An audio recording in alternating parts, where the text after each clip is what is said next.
Selamat siang untuk kita semua. Perkenalkan, nama saya Devita Dianggreni Situmorang dengan NPM 19070010, semester 6, dengan mata kuliah Pendidikan Anti Korupsi, dosen pembimbing Bapak Abdi Tanjung, SPD MM. Di sini saya akan mempresentasikan hasil makalah saya. Kata pengantar. Puji syukur atas kehadirat Tuhan Yang Maha Esa yang telah melimpahkan rahmat-Nya sehingga penulis dapat menyelesaikan makalah dengan mata kuliah Pendidikan Anti Korupsi. Dalam menyelesaikan makalah ini, penulis telah berusaha untuk mencapai hasil yang maksimum, tetapi dengan keterbatasan, wawasan pengetahuan, pengalaman, kemampuan, dan waktu yang penulis miliki, penulis menyadari bahwa makalah ini masih jauh dari sempurna. Terselesaikannya makalah ini terlepas dari bantuan berbagai pihak. Oleh karena itu, pada kesempatan kali ini, penulis ingin menyampaikan terima kasih kepada dosen pengampu mata kuliah Pendidikan Anti Korupsi. Penulis menyadari bahwa dalam penyusunan makalah ini jauh dari sempurna. Oleh karena itu, penulis mengharapkan kritik dan saran demi perbaikan makalah ini sehingga dapat bermanfaat bagi para pembaca. Bab 1 pendahuluan. A. Latar belakang. Korupsi sebagai masalah keserakahan elit telah mencoreng citra bangsa di mata internasional. Sangatlah wajar apabila kampanye anti keserakahan dijadikan sebagai salah satu upaya memberantas korupsi.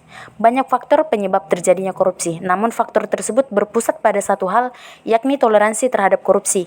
Kita lebih banyak bicara dan upacara ketimbang aksi. Mencermati faktor penyebab korupsi sangat tepat sebagai langkah awal bergerak menuju pemberantasan korupsi yang real. Korupsi di tanah negeri ibarat warisan haram. Tanpa surat wasiat, ia tetap lestari sekalipun diharamkan oleh aturan hukum yang berlaku dalam tiap orde yang datang silih berganti. Hampir semua segi kehidupan terjangkit korupsi. Apabila disederhanakan, penyebab korupsi meliputi dua faktor, yaitu faktor internal dan faktor eksternal. Faktor internal merupakan penyebab korupsi yang datang dari diri pribadi, sedangkan faktor eksternal adalah faktor penyebab terjadinya korupsi karena sebab-sebab dari luar. Faktor internal terdiri dari aspek moral, misalnya lemahnya keimanan, kejujuran, rasa malu, aspek sikap atau perilaku, misalnya pola hidup konsumtif, dan aspek sosial seperti keluarga yang dapat mendorong seseorang untuk berperilaku korupsi.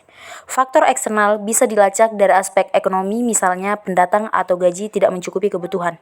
Aspek politis, misalnya instabilitas politik, kepentingan politis meraih dan mempertahankan kekuasaan. Aspek manajemen dan organisasi, yaitu ketiadaan akuntabilitas dan transparansi. Aspek hukum terlibat dalam buruknya wujud perundang-undangan dan lemahnya penegakan hukum, serta aspek sosial, yaitu lingkungan atau masyarakat yang kurang mendukung perilaku anti korupsi.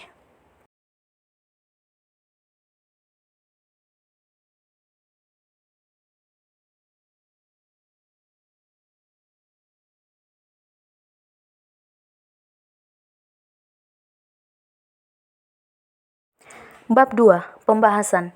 A. Jenis-jenis korupsi. 1. Korupsi uang negara. Jenis-jenis korupsi yang pertama adalah korupsi uang negara. Jenis perbuatan yang merugikan negara ini terbagi menjadi dua bagian, yaitu mencari keuntungan dengan cara melawan hukum dan merugikan negara, serta menyalahgunakan jabatan untuk mencari keuntungan dan merugikan negara. Syaratnya harus ada keuangan negara yang masih diberikan, biasanya dalam bentuk tender, pemberian barang atau pembayaran pajak sekian yang dibayar sekian.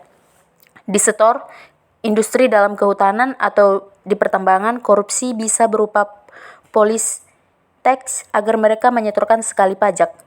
2. Korupsi suap-menyuap.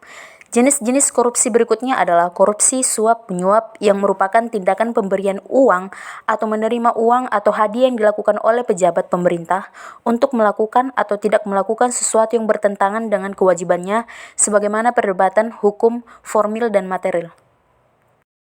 Contohnya, dari kasus korupsi suap-menyuap seperti menyuap pegawai negeri yang karena jabatannya bisa menguntungkan orang yang memberikan suap, menyuap hakim, pengacara, atau advokat.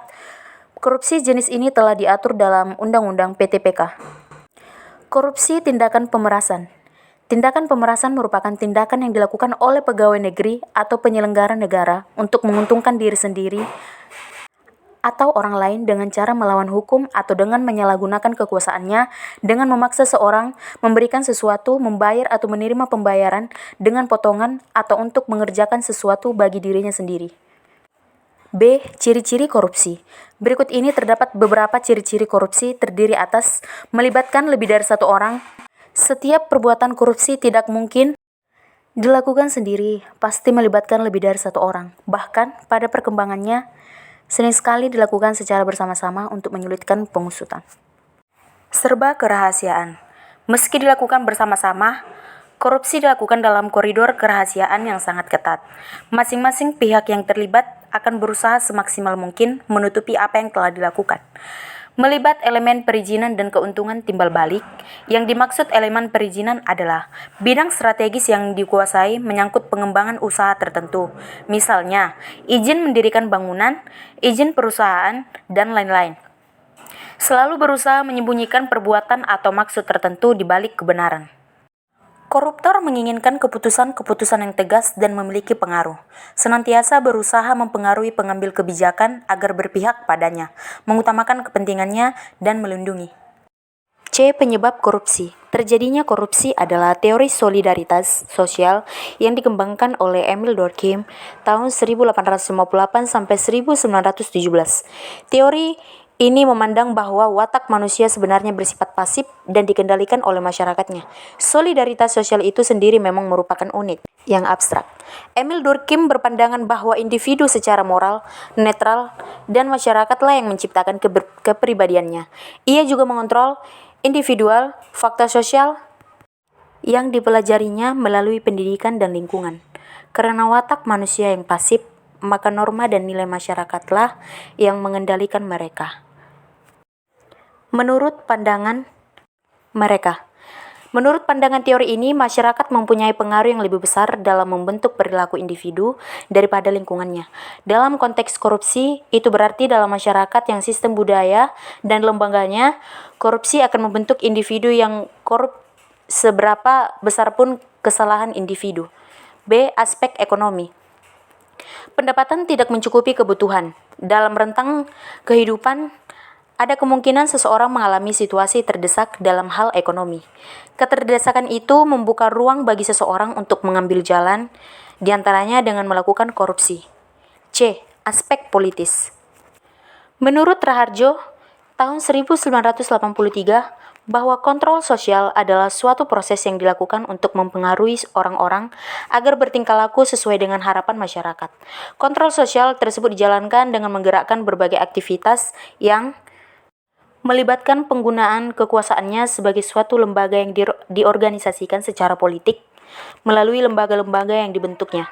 Dengan demikian, instabilitas politik kepentingan politis meraih dan mempertahankan kekuasaan sangat potensi menyebabkan perilaku korupsi. D. Faktor penyebab korupsi. Banyak faktor yang menyebabkan terjadinya korupsi, baik berasal dari dalam diri pelaku atau dari luar pelaku. Sebagaimana dikatakan, bahwa ketika perilaku materialistik dan konsumtif masyarakat serta sistem politik yang masih mendewakan materi maka dapat memaksa terjadinya permainan undangan korupsi atau Ansari Yamah tahun 2009. Dengan kondisi itu hampir diadaptasikan seluruh pejabat kemudian terpaksa korupsi sudah menjabat. Nursyam tahun 2000 memberikan pandangan bahwa penyebab seseorang melakukan korupsi adalah karena ketergodaannya akan dunia materi atau kekayaan yang tidak mampu ditahannya. Ketika dorongan untuk menjadi kaya tidak mampu ditahan sementara akses ke arah kekayaan bisa diperoleh melalui cara berkorupsi, maka jadilah seseorang akan melakukan korupsi. Dengan demikian, jika menggunakan sudut pandang penyebab korupsi seperti ini, maka salah satu penyebab korupsi adalah cara pandang terhadap kekayaan. Cara pandang terhadap kekayaan yang salah akan menyebabkan cara salah dalam mengakses kekayaan. Secara umum, faktor penyebab korupsi dapat terjadi karena faktor politik, hukum, dan ekonomi. Sebagaimana dalam buku berjudul Peran Parlemen dalam Membasmi Korupsi yang mengidentifikasi 4 faktor penyebab korupsi yaitu faktor politik, faktor hukum, faktor ekonomi, dan faktor transnasional. 1. Faktor politik. Politik merupakan salah satu penyebab terjadinya korupsi. Hal ini dapat dilihat ketika terjadi instabilitas politik, kepentingan politis para pemegang kekuasaan, bahkan ketika meraih dan mempertahankan kekuasaan. Perilaku korupsi seperti penyuapan politik uang merupakan fenomena yang sering terjadi. 2. Faktor hukum. Faktor hukum bisa dilihat dari dua sisi. Di satu sisi, dari aspek perundang-undangan, dan sisi lain, lemahnya penegakan hukum. Tidak baiknya substansi hukum mudah ditemukan dalam aturan-aturan yang diskriminatif dan tidak adil. 3. Faktor ekonomi. Faktor ekonomi juga merupakan salah satu penyebab terjadinya korupsi. Hal itu dapat dijelaskan dari pendapatan atau gaji yang tidak mencukupi kebutuhan. Pendapat ini tidak mutlak benar karena dalam teori kebutuhan, sebagaimana dikutip oleh Sulistayontro, korupsi seharusnya hanya dilakukan oleh orang untuk memenuhi dua kebutuhan yang paling bawah dan logika lurusnya hanya dilakukan oleh komunitas masyarakat yang pas-pasan yang bertahan hidup. Namun saat ini korupsi dilakukan oleh orang kaya dan berpendidikan tinggi. Sulistayontro banding 2004. 4. Faktor organisasi. Organisasi dalam hal ini adalah organisasi dalam arti yang luas, termasuk sistem pengorganisasian lingkungan masyarakat. Organisasi yang menjadi korban korupsi atau di mana korupsi terjadi biasanya memberi adil terjadinya korupsi karena membuka peluang atau kesempatan untuk terjadinya korupsi. Tunggal banding 2000. Bila mana organisasi tersebut tidak membuka peluang sedikit pun seseorang untuk melakukan korupsi, maka korupsi tidak akan terjadi. Motivasi korupsi. Jika awalnya kepentingan bertahan hidup menjadi motif seseorang atau sejumlah orang melakukan tindak pidana korupsi, pada tahap berikutnya korupsi motivasi oleh bangunan sistem yang hanya bisa terjadi karena didukung kerjasama antara sejumlah pelaku korupsi pada berbagai birokrasi sebagai bentuk korupsi berjemaah. Menurut Abdullah banding 2005, motivasi korupsi dibagi ke dalam korupsi karena kebutuhan, korupsi karena ada peluang, korupsi karena ingin memperkaya diri sendiri, korupsi karena ingin menjatuhkan pemerintah, korupsi karena ingin menguasai suatu negara. Bab 3 penutup. Kesimpulan. Jenis-jenis korupsi yang pertama adalah korupsi uang negara. Jenis perbuatan yang merugikan negara ini terbagi menjadi dua bagian, yaitu mencari keuntungan dengan cara melawan hukum dan merugikan negara serta menyalahgunakan jabatan untuk mencari keuntungan dan merugikan negara. Melibatkan lebih dari satu orang, setiap perbuatan korupsi tidak mungkin dilakukan sendiri, pasti melibatkan lebih dari satu orang. Bahkan, pada perkembangannya, sering sekali dilakukan secara bersama-sama untuk menyulitkan pengusutan.